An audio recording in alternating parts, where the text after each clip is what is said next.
جعفر بن عمرو بن امیہ نے خبر دی کہ ان کے باپ عمرو بن امیہ نے بیان کیا کہ میں نے رسول اللہ صلی اللہ علیہ وسلم کو دیکھا کہ آپ بکری کی ران کا گوشت کاٹ کاٹ کر کھا رہے تھے۔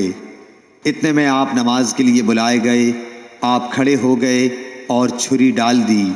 پھر آپ نے نماز پڑھائی اور وضو نہیں کیا۔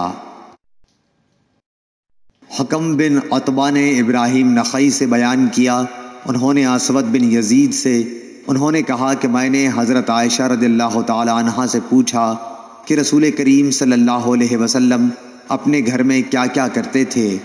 آپ نے بتلایا کہ حضور صلی اللہ علیہ وسلم اپنے گھر کے کام کاج یعنی اپنے گھر والیوں کی خدمت کیا کرتے تھے،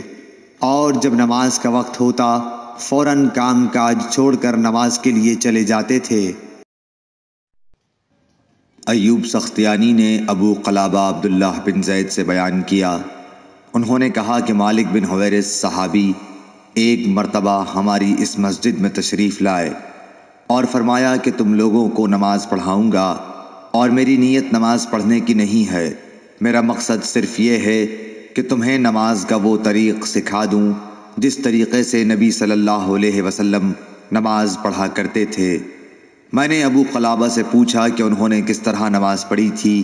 انہوں نے بتلایا کہ ہمارے شیخ عمر بن سلمہ کی طرح۔ شیخ جب سجدے سے سر اٹھاتے تو ذرا بیٹھ جاتے، پھر کھڑے ہوتے۔